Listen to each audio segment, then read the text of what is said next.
कामयाबी पाना आसान है, लेकिन कामयाबी को संभालना उतना ही मुश्किल है। आज हम इसी विषय पर बात करेंगे। लोकसभा चुनाव 2024 के नतीजे आप सभी के सामने हैं। नरेंद्र मोदी के नेतृत्व में मोदी 3.0 के तीसरे कार्यकाल की शुरुआत हो चुकी है। प्रधानमंत्री सहित तमाम मंत्रियों ने शपथ लेकर अपने अपने मंत्रालय में कामकाज आरंभ कर दिया है, लेकिन 4 जून को लोकसभा चुनाव के नतीजे सामने आने से लेकर आज 12 जून तक लोगों के दिलो दिमाग में एक ही सवाल बार बार उबाल ले रहा है कि बीजेपी और विशेषकर नरेंद्र मोदी के इस चुनाव में 400 पार के नारे को सही तरीके से धरातल पर उतारने में कमी अवश्य रही है। इस विषय पर हमने 5 जून और 8 जून को प्रसारित किए गए वीडियो में इस बात का जिक्र किया कि बेशक बीजेपी ने हिमाचल सहित कई राज्यों में जीत का चौका मारा।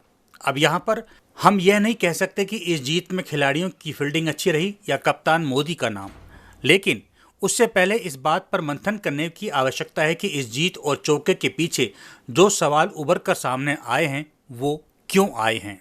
हम पूरी तरह से संघ के मुखपत्र ऑर्गेनाइजर में आरएसएस सदस्य रतन शारदा जी के लेख से सहमत हैं कि लोकसभा चुनाव में बीजेपी के खराब प्रदर्शन की वजह अति आत्मविश्वास है। कभी भी चुनाव हो या किसी भी क्षेत्र में कामयाबी सोशल मीडिया पर प्रसारित होने वाली रील या शॉर्ट से हासिल नहीं की जा सकती। इसके लिए आपको अपने स्तर पर एक रूपरेखा तो बनानी ही होगी। हमारे बुजुर्ग हजारों साल से कहते आ रहे हैं कि अकेला चना भार नहीं फूंक सकता, आपको भारी तादाद में चने डालने ही होंगे। चंद नेताओं के कारण विश्व की सबसे बड़ी पार्टी को इस चुनाव में कई जगह मुंह की खानी पड़ी। अयोध्या जैसे शहर में भगवान श्री राम भी इनका बचाव नहीं कर सके, क्योंकि ईश्वर घमंडी व्यक्ति का साथ ना देकर आईना दिखा देते हैं। यहाँ पर अगर हिमाचल की बात करें तो देवभूमि हिमाचल में कई नेता ऐसे हैं जो चुनाव के समय तो मतदाताओं को रिझाने के लिए हाथ जोड़ते नजर आए, और आते तो पहले भी थे, लेकिन चुनाव जीतने के बाद उसी मतदाता को भूल जाते हैं। मिलना तो दूर, दर्शन भी दुर्लभ हो जाते हैं। अपनी या समाज की समस्या उन नेताजी तक पहुंचाने के लिए मोबाइल की मदद ली जाती है तो वह भी असफल हो जाता है। इसलिए 5 आपके और 1 हमारा के पथ पर चलकर मतदाता चुनाव में ऐसे नेताजी को आईना दिखा देते हैं। रतन शारदा जी ने अपने लेख में इस बात का जिक्र किया है कि 2024 के लोकसभा चुनाव का परिणाम इस बात की ओर संकेत करते हैं कि बीजेपी को अपनी राह में सुधार करने की सख्त आवश्यकता है। ऐसे कई कारण हैं जिनके चलते नतीजे बीजेपी के पक्ष में नहीं गए। 2024 के आम चुनाव के नतीजे अति आत्मविश्वासी बीजेपी कार्यकर्ताओं और कई नेताओं के लिए एक रियलिटी चेक के रूप में सामने आए हैं। इन बीजेपी कार्यकर्ताओं और नेताओं को इस बात का एहसास नहीं था कि प्रधानमंत्री नरेंद्र मोदी का 400 पार का आह्वान उनके लिए एक लक्ष्य और विपक्ष के लिए एक बहुत बड़ी चुनौती था। लक्ष्य ग्राउंड पर कड़ी मेहनत से हासिल होते हैं, ना कि सोशल मीडिया पर सेल्फी और पोस्टर शेयर करने से। कार्यकर्ताओं और नेताजी नरेंद्र मोदी रूपी आभा मंडल से झलकती चमक का आनंद ले रहे थे। उन्हें लग रहा था कि जीत तो हमारी होगी।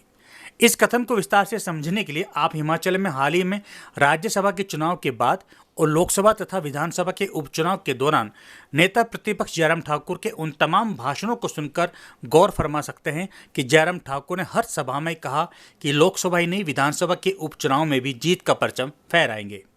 ऐसे कई नेता हैं जिनके भाषणों में अति आत्मविश्वासी होने की झलक दिखाई दी और दिखाई देती है, लेकिन हम फिर भी यही कहेंगे कि अभी भी कुछ नहीं बिगड़ा है, क्योंकि चुनाव अभी और भी होने वाले हैं। हिमाचल में ही 10 जुलाई को विधानसभा की 3 सीटों पर उपचुनाव होना है।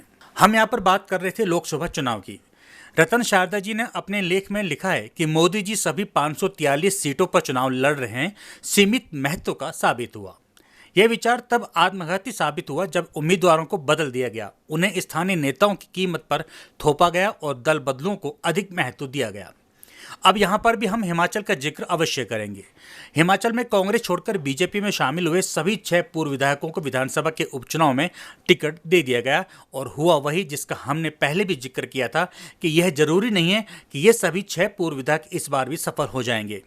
इसकी मुख्य वजह जो हमने बताई थी वह यह थी कि 2022 में हुए विधानसभा के चुनाव में यदि इन 6 पूर्व विधायकों के चुनाव क्षेत्र में बीजेपी को जिताना था तो कांग्रेस को क्यों वोट पड़ते। अब यहां पर एक बार फिर बीजेपी को चिंतन करने की आवश्यकता है, क्योंकि 10 जुलाई को हिमाचल में विधानसभा की 3 सीटों पर उपचुनाव होना है।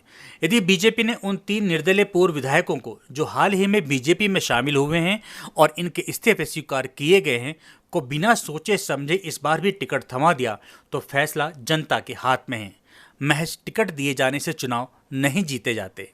रतन शारदा जी ने अपने लेख में एकदम सही कहा है कि स्थानीय मुद्दे, उम्मीदवार का ट्रैक रिकॉर्ड चुनाव में मायने रखता है। ये देखा जा सकता है।